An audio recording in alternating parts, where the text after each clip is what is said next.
Pre-calculus Unit 1, Lesson 1, Modeling and Equation Solving. So there are really three methods of solving equations. There are numerical, where you just look at the data or numbers in tables to arrive at an answer. There's algebraic, where you use formulas to relate the variables. And then there's graphical, where you graph the equations to arrive at your answer.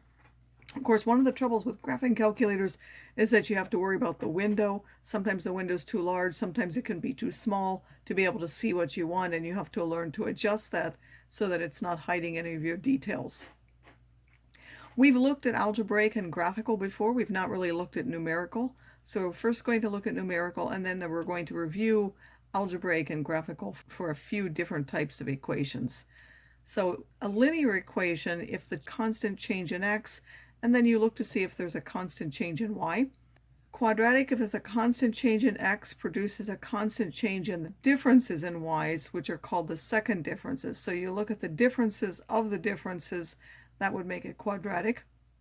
Square root is when, if you have a constant change in the y values, there's a constant change in the differences in the x values. You take the differences and then you take the differences of those. Again, those are the second differences. So as examples, here we have a table, and we want to look at this and figure out how they're related. So if you look at these, the y's are going up, they're constant. That's an indication that you might have the square root. And then you look, this is going 3, 5, 7, 9, 12. And then the difference between those, the difference between the 3, the 5, the 7, and the 9 is 2, 2, 2. So that indicates that it is a square root function. Now we want to figure out what is that square root function. You have to figure out how these x's are related to these y's. So the square root of what number that I can do to this would give me 1. Well, we would need the square root of 1. So if we subtract 3 from this, 4 minus 3 would give me 1. And then when I take the square root, that would give me 1. Then we need to check that that works for the others. So in order to get 2, I would need 4, and 4 is 3 less than that. In order to get 3, I would have needed 9 here. 9 is 3 less than that. In order to get 4, I would have had to have 16, which is 3 less than this. So y is equal to the square root of x minus 3 works for every one of these data points. For this one, the x's are going up by a constant amount, and the y's are each going up by a constant amount. That means that that is a linear equation. The change in the y is 2 for a 1 unit change in x, so the slope is 2, being 2 over 1. And then I can pick any one of these points. I picked the first one, I substituted to find b, and then I got y equals 2x plus 3. For this one, the x's again are going up.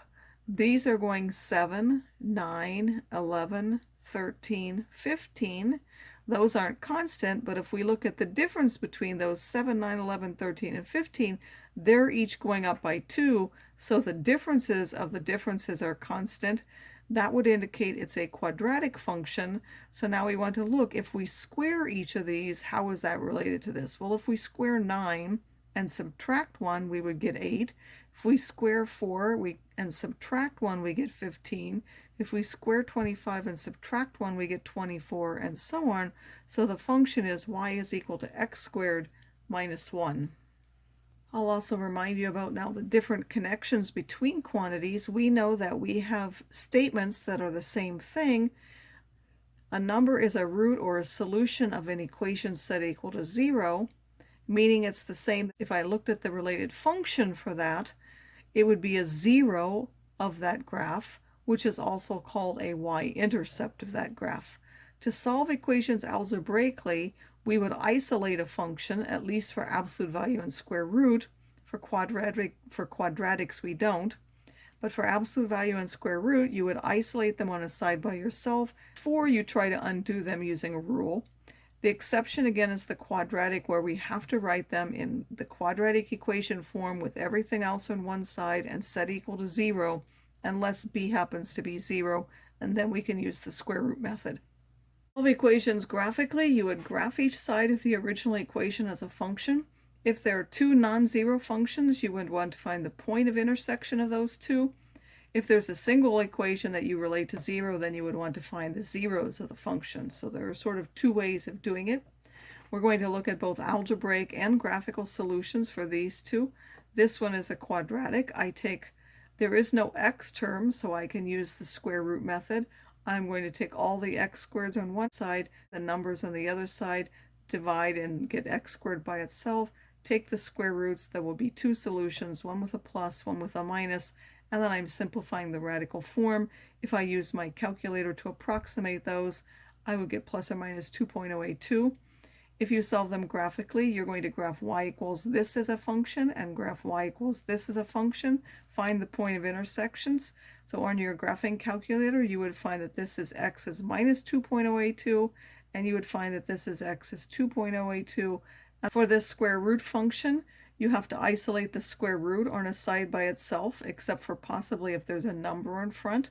So if I take and I put the square root, there's a number there, I can leave it. I could divide, or I can leave it if it's just a number. Then I'm going to square both sides. This one I expand, so I square the first, I multiply those and double it, I square that. For this one I have to square the number, and then I square the square root, it removes the square root sign.